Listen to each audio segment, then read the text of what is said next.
함께 만드는 언론 미디어 협동조합. 여기는 국민TV. 함께 만드는 언론 미디어 협동조합. 여기는 국민TV. 나란히 가지 않아도 우리는 하나. 세상은 힘들게 해도 우리는 조합원. 우리는 하나.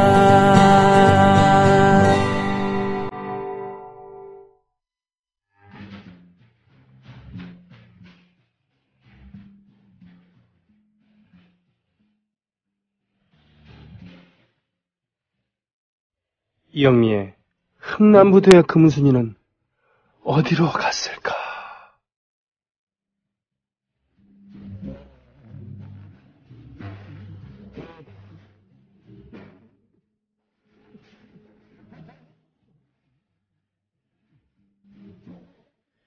박시춘 선생이 살아계셨을 때 뽕짝의 외색 논쟁이 불붙을 때가 있었어요. TV 특집 방송을 했었는데 거기에 나오셔갖고 아주 못마땅한 표정으로 이거 외색 아니다. 이거 일본 엔카의 아버지인 고가마사오가 우리나라에서 수학했던 사람이다. 공부했던 사람이다. 우리한테 배워간 거다라고 말씀하셨는데 사실은 문명이라는 것은 문화라는 것은 서로 이렇게 섞이는 거잖아요. 그리고 뭐라고 얘기를 되나? 발전된 곳에서 그렇지 않은 곳에서 고스로 이렇게 흘러가는 것도 많고 그러니까 그런 면이 있었지만 이건 우리의 정서가 담겨있는 우리식으로 재창조한 겁니다. 라고 했으면은 얼마나 합리적이었을까 이런 생각을 합니다. 갑자기 그런 생각을 하게 됐어요.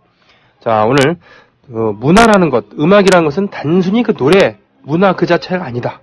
역사성과 사회성을 가지고 있는 것이라는 것을 누누이 말씀해주고 계시는 이영민 선생 모셨습니다. 자, 안녕하십니까? 안녕하세요. 네. 아유, 그놈의 고가마사오. 네. 고가마사오가 왜 인천에 살아가지고 그렇게.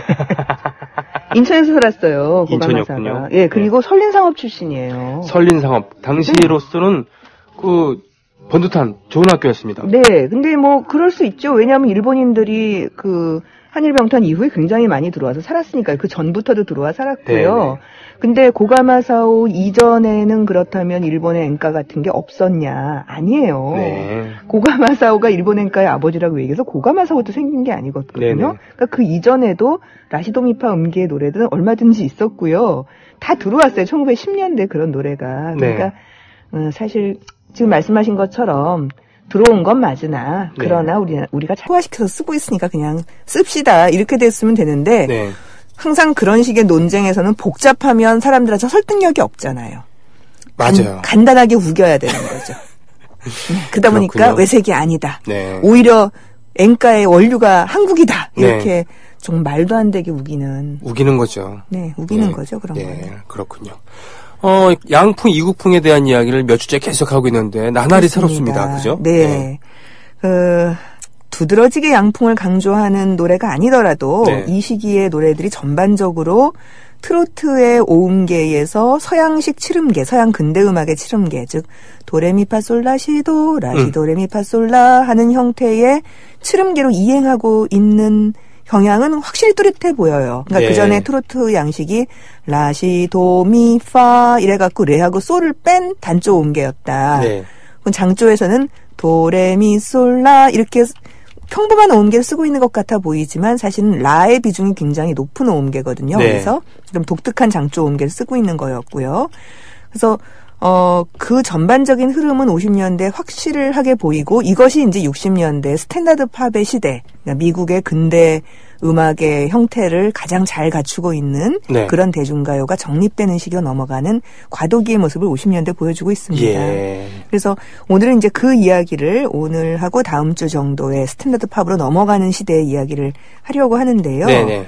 특히 오늘은 일제강점기에 트로트를 열심히 지었던 작곡가들이 해방을 하고 50년대가 되면서 그 트로트적 오음계를 어떻게 벗어나는 양상을 보이고 있는지, 네네. 트로트적이지 않은 혹은 탈트로트적인 이런 노래를 짓고 있는지를 오늘 좀 몇 곡 뽑아서 보내드리려고 합니다. 네. 뭐 이미 제가 그 전우야 잘자라나 전선야곡 같은 데서는 그런 말씀을 좀 드렸어요. 그러니까 네. 군인이 나오려니까 트로트의 노래가 그 라시도 미파 그럼 너무 애상적이고 슬프잖아요. 네네. 그러니까 군인 나오는 노래에서는 라시도레미파솔라 하는 자연적 단음계를 굉장히 많이 쓴다. 칠음계를 많이 쓴다 이런 말씀을 드렸죠. 네. 물론 완벽하지는 않았지만. 예. 근데 이제 그런 것처럼 칠음계로 넘어가고 있는 노래들을 이제 오늘 조금 들으실 수 있겠습니다. 야, 그런 그야말로 좀 뭐라 그러나 좀 더 모던해지기 시작한다고나 할까요? 이렇게 얘기할 수도 있겠는데. 그러니까 서양 근대 거? 음악이 되는 뭐 이런 네. 거죠. 근데 오늘 음악 얘기를 좀 많이 해야 돼서 좀 불편하실 수도 있는데요. 네. 이 느낌으로서 이게 뽕짝기를 좀 벗어나고 있다 이런 느낌 확실하게 받으실 수 있을 음악 겁니다. 얘기를 많이, 예, 저 잘난 척 많이 해야 되겠네요. 음계 얘기도 해야 되고 개명창도 해야 되고 예. 지금 좀 이런 걸 좀 오늘 많이 해야 됩니다. 예, 듣겠습니다. 첫 네, 곡은? 그 1950년대가 네. 되기 전부터 이미 이런 식의 노래들이 나타나기 시작을 했어요. 네. 그러니까 그 오음계를 탈피한 노래들 네. 나타나기 시작한 건데 일제 때 가장 활발하게 작곡하고 활동했던 최고의 작곡가들이 변화를 한 겁니다. 정말 발빠르게. 1949년 이런 때부터. 지금 첫 곡은 48년에 발표한 장세정의 고향초인데요. 물론 녹음은 좀 나중에 한 겁니다. 이 곡의 작곡자는 박시춘입니다. 박시춘 그러면 애수의 소야곡 이런 거잖아요. 뽕짝이죠. 완전 뽕짝이라고 네네. 생각하는 트로트가 아니라 이 고향초는 70년대 한 초반 정도에 갖다 놔도 꽤 그럴듯하게 보이는 그야말로 단조 칠음계를 고스란히 잘 쓰고 있는 그런 노래입니다. 예, 알겠습니다. 조명암 작사, 박시춘 작곡. 아유, 황금 콤비네요. 그렇죠. 네. 장세정이 불러주는 고향초 듣습니다. 아우, 아우, 아우, 아우. 남쪽 나라 바다 멀리 물새가 나르며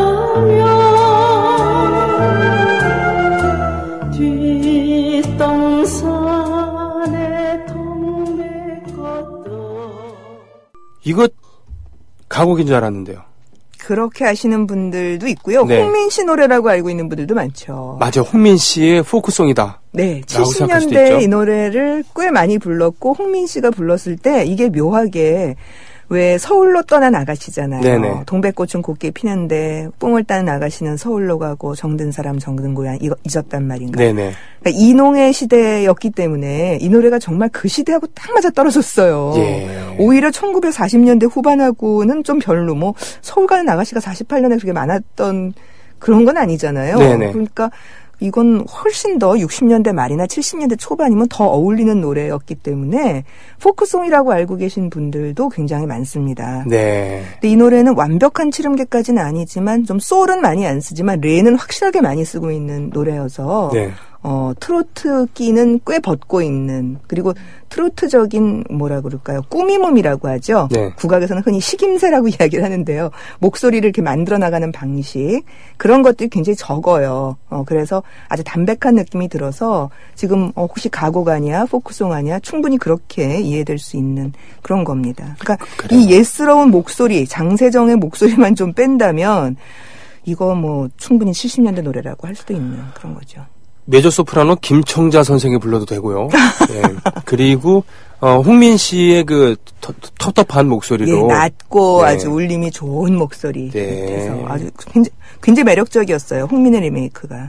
그 박시춘이란 작곡가 박시춘 네. 선생은 정말 대단한 분이었구나라는 생각을 다시 한번 그렇죠. 하게 됩니다. 그러니까 한 시대 휘어잡았던 사람들이 괜히 휘어잡은 게 아니에요. 네. 그러니까 이렇게 지금 몇 년 되지도 않았잖아요. 해방한 지 몇 년 되지도 않고 이제 바로 레코드 내야 될 때 어떻게 이렇게 조명한 박시춘 컴비가 바로 탈트로트를 시도를 해서 이렇게 탁 찍고 낼 수 있었는지가 참 신기합니다. 정말 신기합니다. 네. 역시 조선악 극단의 핵심적인 작곡가 중에 하나. 네.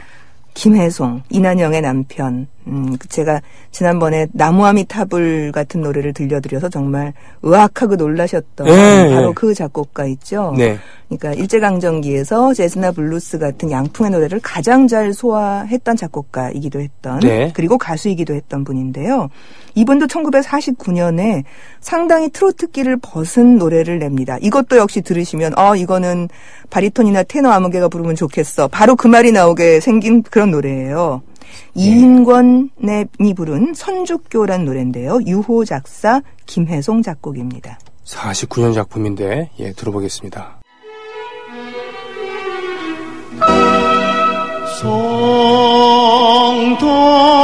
송도라의 터전에 달빛도 차고운데 말 없는 바람결에 야, 저 서른도 씨가 네. 언젠가 나와서 가곡 비슷한 곡을 부르더라고요. 아. 그래서 야, 대단하다 그랬는데 이인권 선생이 이런 노래를 불렀을 줄은 정말 몰랐습니다. 꿈꾸는 백마강 부르셨던. 그렇죠. 네. 근데 꿈꾸는 백마강도 노래가 그렇게 단순한 노래가 아니에요. 그 임근식이라는 분이 형제가 다 음악을 하셨는데 이제 네. 한 분은 클래식 음악을 하셨고 한 분은 대중음악을 하셨고 이제 이렇게 됐죠. 임원식, 임근식 이렇게 그 형제. 하긴 나중에 이정선 씨께서 네. 재즈와 성을 섞어갖고 그 남녀 혼성 네, 중창으로. 해바라기 시절에 70년대 네네. 해바라기 시절에 네. 꿈꾸는 백마강을 뭐 추억의 백마강이라는 네네네. 제목으로 했었죠. 그래서 아주 멋들어지게 편곡을 했었는데 예, 아주 기가 막힙니다. 그 백마강. 곡이 좋아야지 그게 되는 거잖아요. 그렇죠. 예. 예. 그 곡 내에 근데 사실 그렇게 네. 할 수 있었던 게요. 그게 또 집안에 뭐가 있어요. 이정선 씨 아버지가 옛날 대중음악인이세요. 아, 그러세요? 네, 네. 원래 그 피가 있어요. 거기가. 그런데다가 군악대에 가서 네. 군악대에서 음악을 또 배우고 아, 그랬군요. 예, 그래서 제대하고 나니까 그 미대 후배인 김민기 판이 돼버려갖고 네. 야 이거 분발해야 되겠다 그래서 아, 그랬대요. 아, 민기 저 녀석도 가수를 하는데 그럼 나도 할 수 있겠다. 뭐 그렇겠죠. 밥 딜런 야 쟤도 가수 하는데 나랑 못할 게 뭐가 있겠냐라고 하는. 그러니까 네. 사실 김민기 목소리가 가수로서 그렇게 좋거나 그런 건 아니잖아요. 네. 그러니까 기타라면 뭐 나도 못지 않은데 이렇게 생각을 하는 그러니까 미대 1년 후배의 김민기가 네네네. 뜨는 것을 보고 저 정도는 나도 하겠다. 그러면서 나왔다고 그래요. 그래서 제가 김민기 선배를 만나서 한번 물어봤어요. 네네. 그 당시에 형이 잘 쳤어요. 이정선 씨가 잘 쳤어요. 그랬더니 기타 내가 잘 쳤어. 근데 김민희 씨가 그렇게 말 잘 안 하거든요. 네. 내가 훨씬 잘해. 이런 식으로 말하는 사람이 아니에요. 그렇죠. 근데 진짜 잘 쳤나 봐요. 실제로 김민기 일집을 들어보면은 그 기타가 모두 김민기 선생이 친 거 아닙니까? 네, 그렇죠. 테크닉도 테크닉이지만 그걸 뽑아낼 수 있는 그런 그 여러 가지 기법들. 네. 정말 잘 쳐요. 그러니까, 기타는. 그러니까 완벽한 테크닉을 갖고 있었다는 겁니다, 네. 정말. 그러니까 그 당시 자기가 기타를 제일 잘 쳤다. 그래서 여기저기 뭐 트윈폴리와 공연 같은데 주로 기타 치려고 따라다녔다. 그렇게 얘기를 하더라고요. 그랬군요. 네. 그렇죠. 어쨌든 선주교로 돌아보면 네네. 선주교, 네네네. 예, 이게 단조 5음계이긴 한데요. 이게 라시도미파 이게 그 트로트적인 5음계잖아요. 네. 근데 여기서는 라도레미솔 이렇게 쓰고 있어요. 거기다 살짝 반음까지 넣기 때문에 고향초보다 훨씬 더 선율이 다채롭고 매력적으로 선율을 쓰고 있죠. 고향초는 왠지 동요스러워 이런 느낌이 조금, 있었지만 네. 네, 선주교는 그보다 훨씬 좀 드라마틱하고 네, 네. 스케일도 크고 중간에 장조로 한번 살짝 전조됐다가 다시 단조로 돌아오고 그러잖아요. 예, 네. 그러니까 이런 거 갖다가 1960년대 노래다 혹은 60년대 후반 70년대 초반에 뭐 북한의 혁명가극 속에 나오는 노래다 이렇게 떡 갖다 놓으면 거의 티가 안 날 것 같은 그런 노래예요. 그렇군요. 네. 그러니까 저는 이런 생각을 했어요. 그러니까 일제강점기 때 김혜송이니 박시춘이니 뭐 이재훈이 이런 사람들이 5음계나 트로트를 많이 쓴 게 7음계를 지을 줄 몰라서 이렇게 쓴 게 아니었구나. 네. 다 쓸 수 있는 건데 그게 대세고 그게 새로운 유행이었으니까 그걸 사람들이 좋아하니까 그걸 쓴 거예요. 트로트를. 그랬군요. 근데 해방하고 나니까 딱 보니까 대세가 달라졌잖아요. 예. 이제. 네. 그러니까 이제 일본식 느낌이 아니라 다른 식의 노래를 짓고 싶은 욕망과 게다가 자기는 이미 작곡가로 안정적이니까 이것저것 해볼 수가 있는 거죠. 그렇죠. 그러니까 네. 한두 곡은 그렇지 않은 거를 써버릴 수 있었던 겁니다. 네. 그러니까 바로 이 시기에 박단마의 슈샤인보이를 손목인 작곡으로 내놓잖아요. 아, 그랬었어요. 네, 들었었죠. 네. 예. 그러니까 네. 50년대 초반이거든요. 그거는 이제 네. 전쟁 직후에. 그러니까 김혜송, 박시춘, 손목인 이 세 네. 사람이 오케 레코드사가 운영했던 조선악극단의 핵심 3인방이에요. 지금으로 따지면 JYP나 또는 SM 여기 소속된 전속 작곡가라는 거 아니에요? 전속 작곡가가 요즘은 그렇게 파워가 없죠. 이 당시는 네. 최고의 파워를 갖고 있는 세 사람. 선생님이셨죠. 그렇죠. 네. 선생님 세 사람이었어요. 근데 이 세 사람이 해방하자마자 다 트로트를 벗어나서 칠음계를 구사하거나 아예 재즈를 써버리거나 네. 이런 거예요. 네. 그러니까 재즈송을 거의 짓지 않았던 박시춘조차도 이렇게 금방 고향초 같은 걸 내놨다는 걸 보면 이런 음악을 다루는 능력은 애초부터 갖고 있었던 것 같아요. 다 알고 안 했을 뿐이에요. 예, 다 알고 있었지만 히트가 안 되니까. 그렇죠. 예. 예, 대세가 아니니까 안 썼을 그러니까. 뿐이죠. 네. 그런 의미에서 다음 이것도 박시춘이에요. 저 이 노래 좋아하거든요. 네, 백설이의 물 세우는 강원덕 제가 골라왔는데요. 네. 1955년 노래입니다. 예. 유호 작사 박시춘 작곡의 노래인데 이 살랑살랑거리는 노래가 이게 박시춘 노래라니까요. 아니 이거는 정말 저 충격 먹었습니다. 예, 일단 듣고 네. 이 왜 충격 먹었는가에 대해서 얘기를 하겠습니다.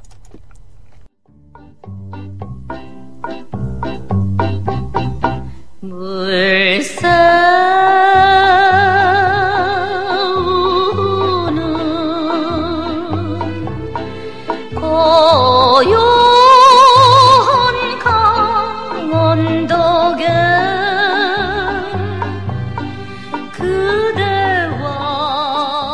그대와 엔딩은 그 당시에 영화 음악의 엔딩 비슷한 겁니다만 전반적인 기조가 이거 상당히 그 그러니까 라틴 음악 그러니까 리듬이 전제가 돼 있어요. 라틴?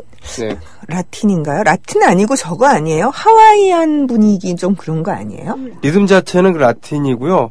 아, 그- 리듬은 라틴이죠. 그렇죠. 예. 근데 네. 이제 선율이나 이런 거는 하와이안. 쿵따라딱 쿵딱 네. 이건 라틴이죠. 지푸라기 훌라 댄스 쳐야 될 것 같은 그런. 지푸라기. 지푸라기 나 아닙니까, 무슨 그거? 소리를 하다 그랬어. 네. 아니었습니까 그게? 죄송합니다. 네. 네, 하여튼 이 시대에 나오는 즐거운 분위기의 장조 노래가 오음계가 굉장히 많아요. 예. 사실 우리 오음계, 그러니까 뭐 서양 음악은 칠음계다 이렇게 얘기를 합니다만 네. 70년대 초반 정도까지만 해도 대중적으로 굉장히 인기 있었던 노래들의 상당수가 오음계예요. 보면은. 그렇습니까? 예, 예. 그러니까 뭐 왜 스탠다드 팝이라고 생각하지만 왜 무슨 뭐 8시 통근길에 대머리 총각 이런 노래도 있잖아요. 예. 단돌 신사 우리의 이는 이런 거 다 오음계예요.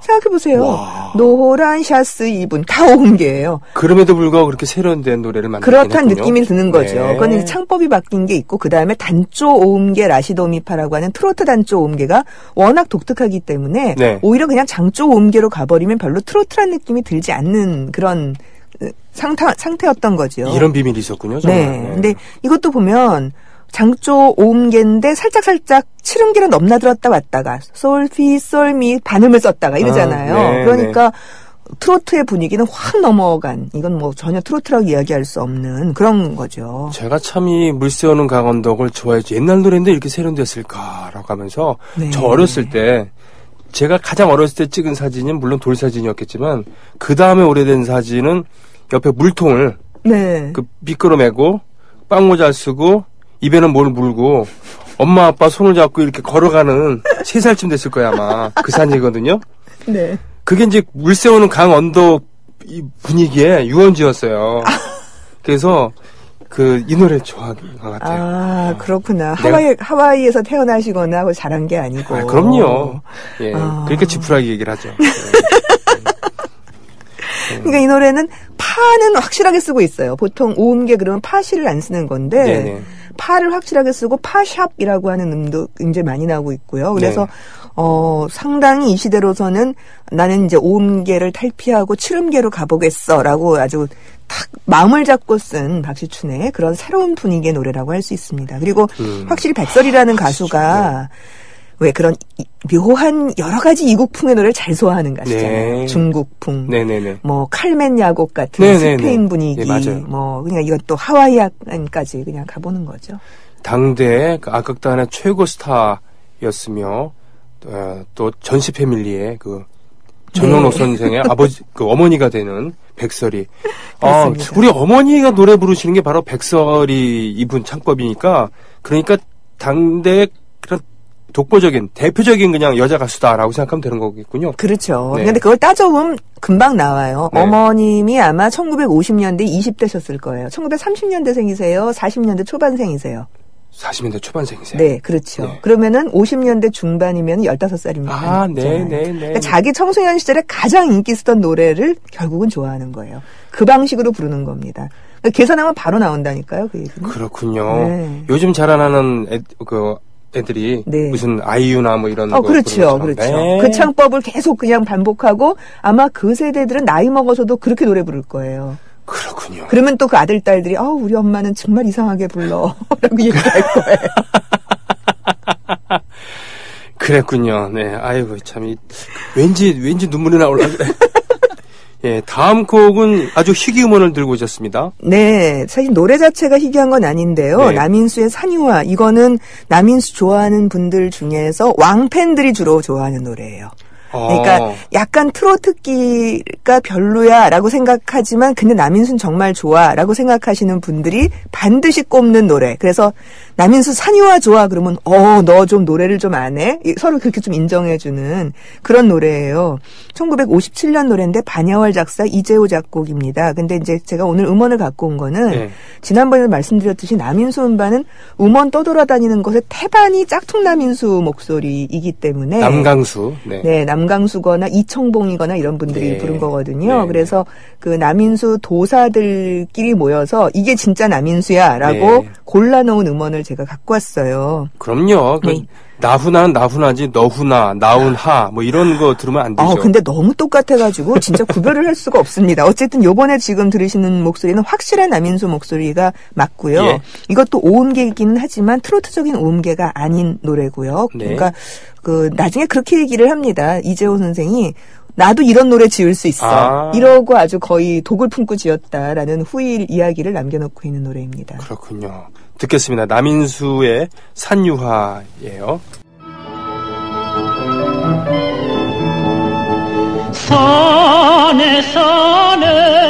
산에 꽃이 피네 들에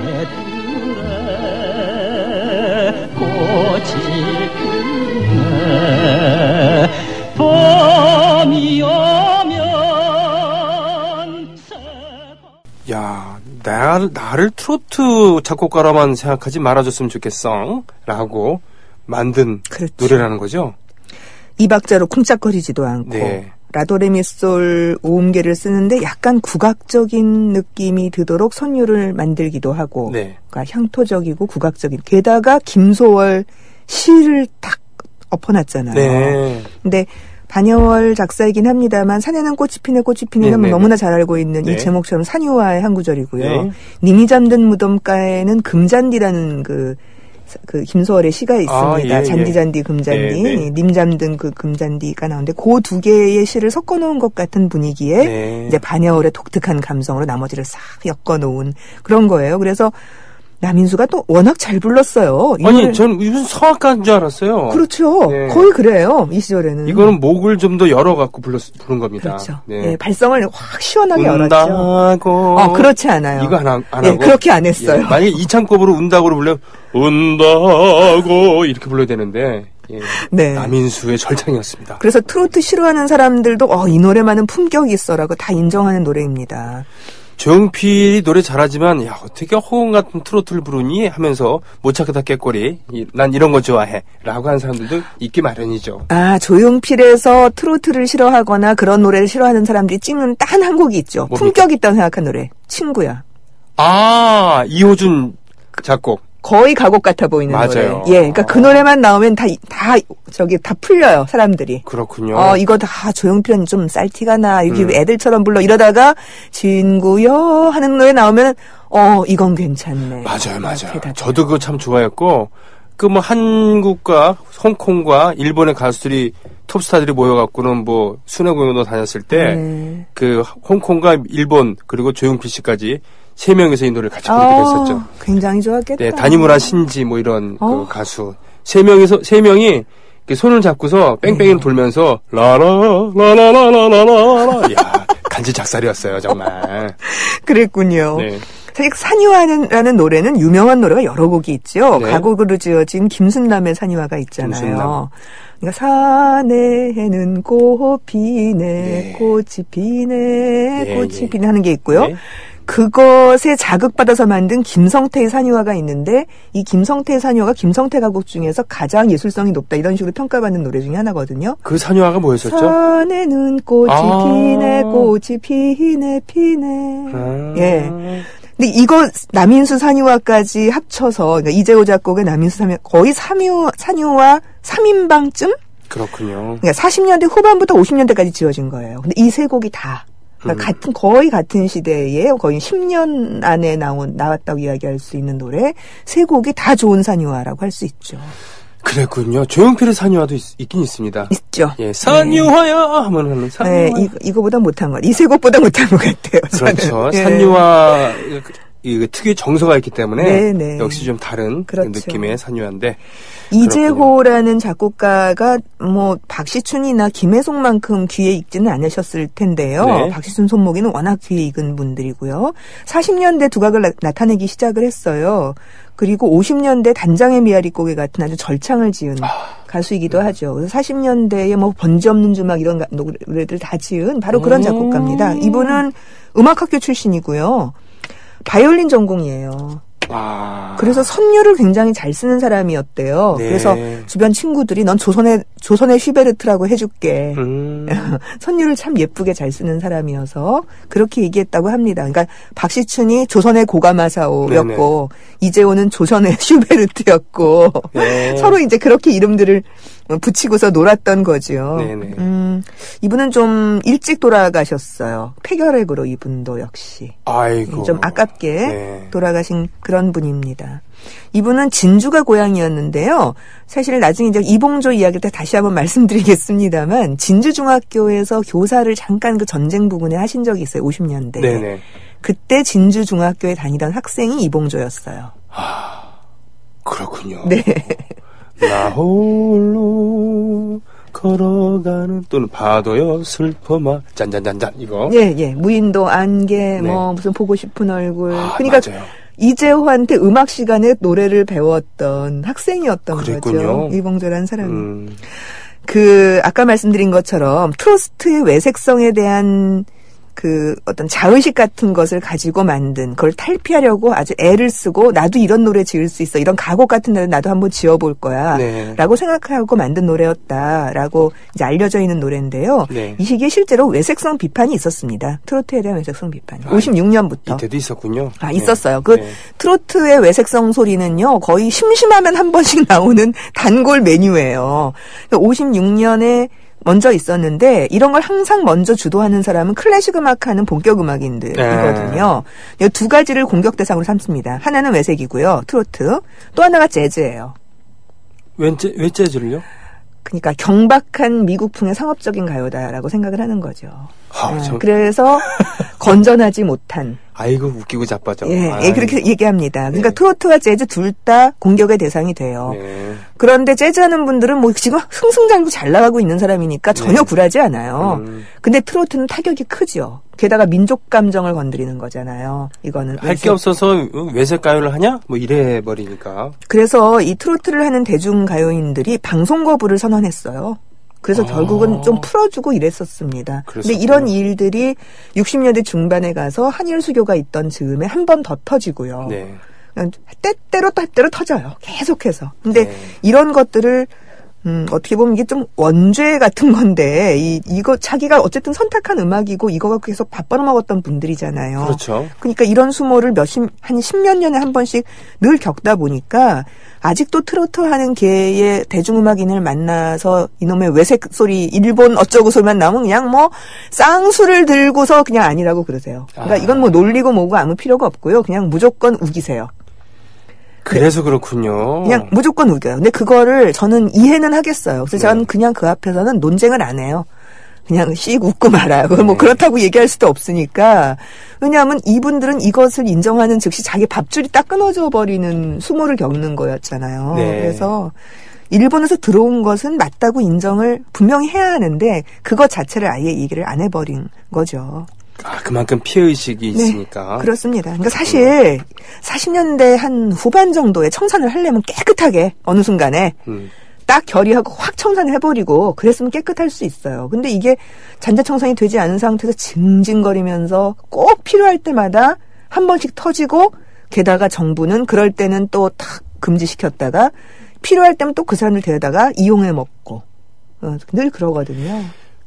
반민특위가 그렇게 무산되지 않았으면 아마 트로트 가요에 대한 것도 역사가 좀 달라졌을 수도 있겠다. 그랬을 수도 있어요. 예. 물론 완벽하게 사라질 수는 없다고 봐요. 왜냐하면 북한에서는 트로트 가요를 금지했거든요.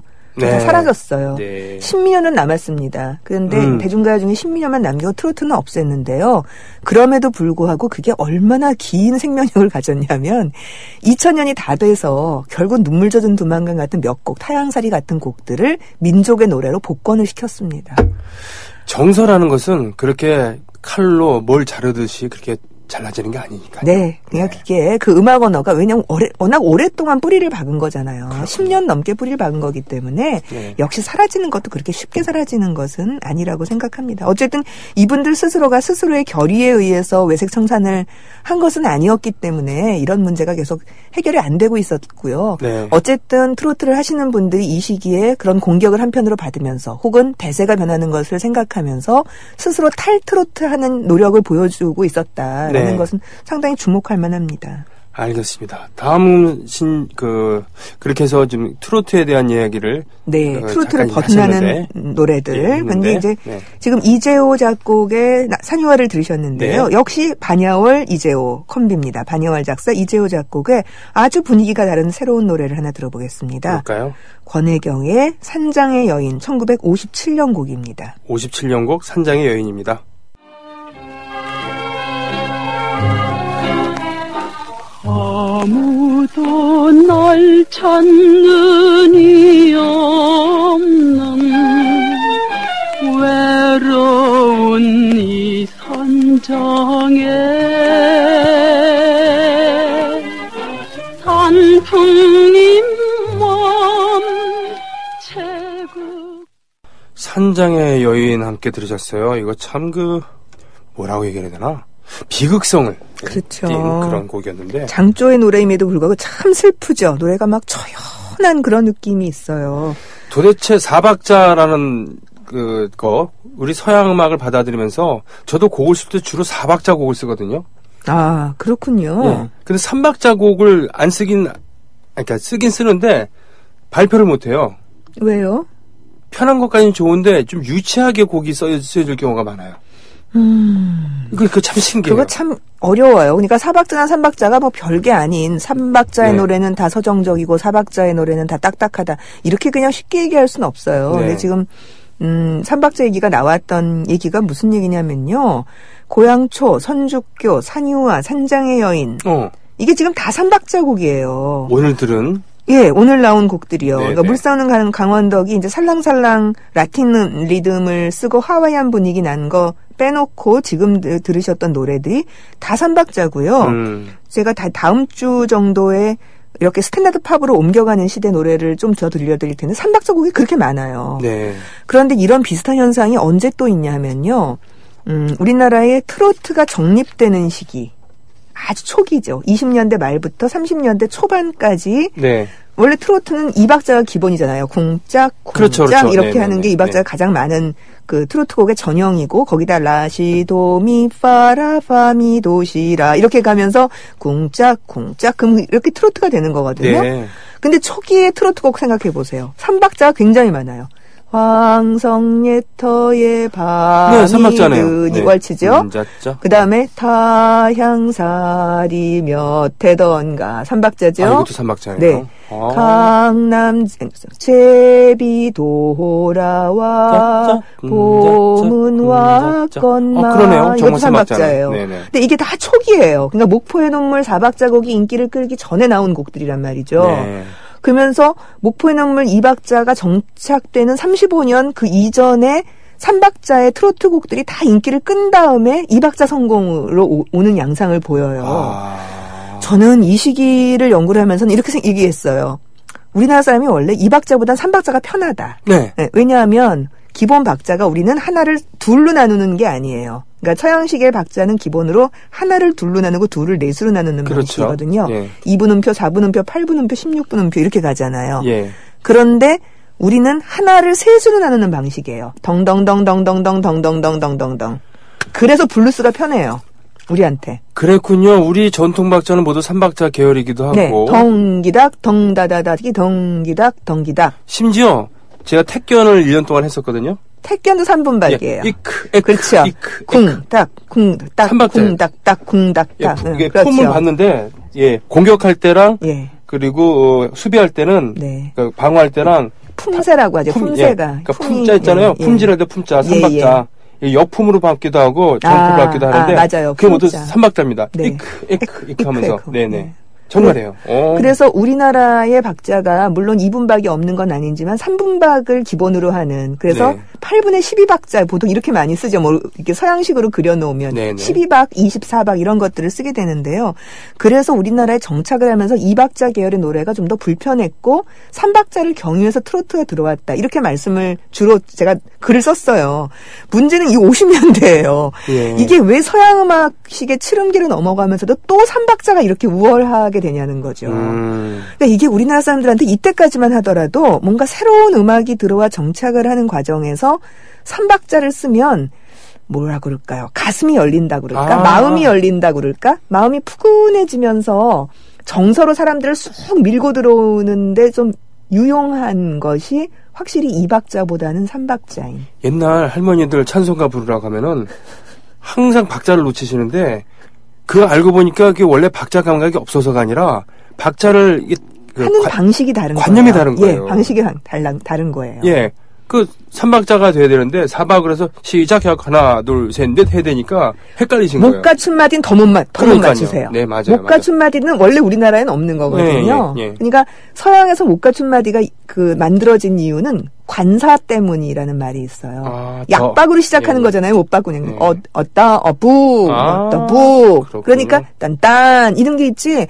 우리나라 말은 처음을 약박으로 시작하는 말이 없어요. 그냥 강박으로 시작해야 되니까 못 갖춘 마디는 안 나왔다 이렇게 얘기를 하거든요. 그렇군요. 그러니까 이게 이제 다 가설이긴 합니다만 어쨌든 흥미로운 것은 뭐 저는 결론을 못 내리겠습니다만 이 시절에 스탠다드 팝 60년대 시대로 넘어가기까지 서양의 근대 음악 스타일을 받아들이고 정착하는 과정에서 급격하게 3박자의 노래가 늘어나고 그것이 묘한 어떤 고급스러움이라고 할까? 가곡 같은 분위기라고 할까? 이런 것들을 만들면서 넓게 그 세대나 취향을 넘어서는 호소력 같은 것을 발휘한 측면이 있다라고 얘기할 수 있어요. 역시 공자님 말씀이 맞습니다. 학이 시습지면 불력 여로와 배우고 또한 익히니 열받지 아니한가. 이야 정말 예. 열받지 아니한가. 예. 산장의 여인 마산 결핵 요양소 공연을 갔다 와서 쓴 가사인데 맞아요. 반야월 선생이. 그런데 이 노래 발표 후 몇 년 못 가서 이재호 씨가 작곡가가 결핵으로 타기를 하고 그렇군요. 그렇습니다. 가서 보니까 노래를 부르는데 웬 여자 하나가 그렇게 울더래요. 뭐 부르자는 웁니다 이런 자기 노래를 들으면서 그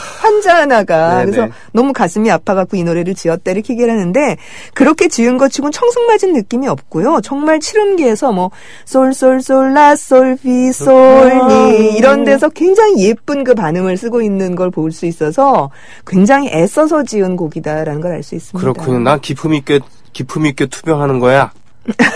나 너무 가볍게 보지 마. 이렇게 하는 양희은 씨 톤으로 얘기해야 됩니다. 이런 얘기는. 자, 오늘 마지막 곡은 네, 아까 물 세우는 강원도를 들었었는데요. 그거보다는 조금 오음계성이 강한 노래입니다만 네. 역시 박시춘 작곡의 노래입니다. 도미의 하이킹의 노래 1958년 곡을 마지막 곡으로 골랐습니다. 생선이 아니고 톰입니다. 도미의 하이킹의 노래 들으면서 오늘도 방송 마치겠습니다. 고맙습니다. 고맙습니다. 높은 산은 부른다 메아리가 들린다 흰 구름이 넌저시 떠있다 산새들도 노래 부른다 휘파람 불며 가자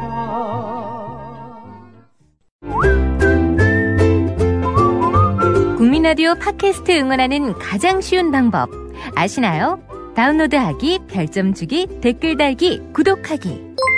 국민라디오 팟캐스트 널리 알리는 가장 쉬운 방법. 다운로드하기, 별점 주기, 댓글 달기, 구독하기. 기억하세요. 다운로드하기, 별점 주기, 댓글 달기, 구독하기.